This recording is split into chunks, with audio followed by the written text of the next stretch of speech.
ये उन दिनों की बात है जब बुद्ध की शरण में दीक्षा ले रहे भिक्षुओं को कई नियमों का पालन करना पड़ता था।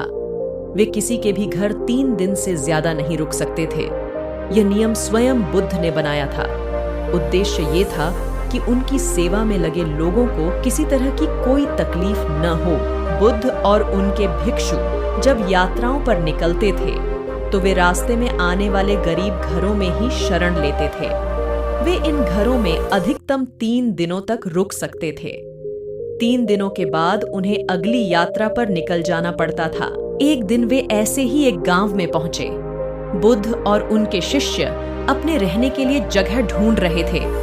बुद्ध के शिष्य आनंद को एक वेश्या ने अपने घर रहने को आमंत्रित किया। वह बहुत ही खूबसूरत युवती थी।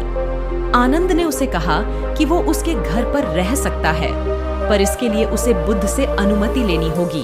क्या तुम्हें इसके लिए सचमुच अपने गुरु से अनुमति लेनी होगी? युवती ने पूछा। नहीं, मैं जानता हूं कि बुद्ध मेरी बात मान जाएंगे, पर उनसे पूछना एक रिवाज है। ऐसा जवाब देकर आनंद बुद्ध के पास पहुंचे। हे बुद्ध, इस गांव में 3 दिनों के विश्राम के दौरान एक स्त्री मुझे अपने घर पर आमंत्रित कर रही है, लेकिन वह स्त्री एक वेश्या है। क्या मैं उसके आमंत्रण को स्वीकार कर सकता हूँ? आनंद ने बुद्ध से पूछा। बुद्ध ने आनंद की ओर मुस्कुराकर देखते हुए कहा, अगर वह तुम्हें इतने प्यार से आमंत्रित कर रही है तो तुम्हें उसके निमंत्रण को ठुकराना नहीं चाहिए। जाओ और आराम से उसके घर ही रहो। बुद्ध की ये बात दूसरे शिष्यों को गवारा न हुई। उन्होंने बुद्ध से सवाल पूछा, आप आनंद को एक वेश्या के घर कैसे भेज सकते हैं? यह भिक्षुओं के आचरण के खिलाफ है। बुद्ध ने जवाब दिया, तुम लोग थोड़ा इंतजार करो, तुम्हें 3 दिनों में अपने सवाल का जवाब मिल जाएगा। सारे शिष्य चुप हो गए। फिर आनंद अगले 3 दिनों के लिए उस वेश्या के घर रहने चले गए और बाकी के शिष्य आनंद की जासूसी में लग गए और सारी बातें बुद्ध के कान में डालने लगे। बुद्ध शालीन मुस्कान लिए चुप बने रहे। पहले दिन वेश्या के घर से आनंद और महिला के गाने की आवाज आई। ये बहुत नई बात थी। एक भिक्षु का वेश्या के साथ यूं गाना गाना। शिष्यों ने कहा, बस ये तो गया। पर दूसरे दिन घर से गाने के साथ नाचने की भी आवाजें आने लगी। अब सारे शिष्य एक स्वर में कहने लगे, अब तो ये पक्का ही गया। तीसरे दिन तो सचमुच ही उन्होंने खिड़की से आनंद और उस महिला को नाचते गाते देख लिया। सबका ये अनुमान था कि आनंद इतनी मौज में है तो वो भिक्षुओं के साथ आगे की यात्रा पर नहीं आएगा।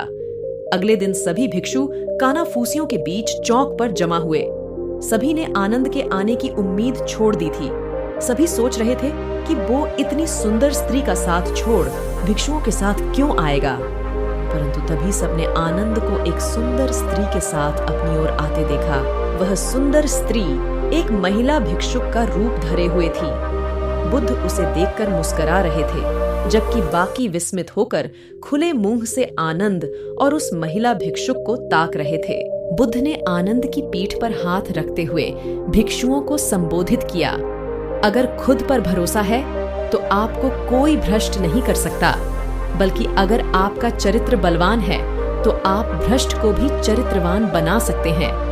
ऐसा कहते हुए बुद्ध ने वेश्या से भिक्षुक बनी महिला का स्वागत किया और सभी लोग आगे की यात्रा पर निकल पड़े।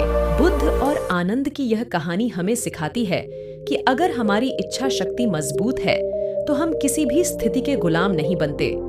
ये बहुत मजेदार बात है कि खोट तो हमारे अपने दिल में होता है और शक हम दूसरों पर करते हैं। अपने दिल को साफ रखेंगे तो दुनिया भी हमें साफ नजर आएगी। किसी किताब को कभी उसके कवर से न आंकिए।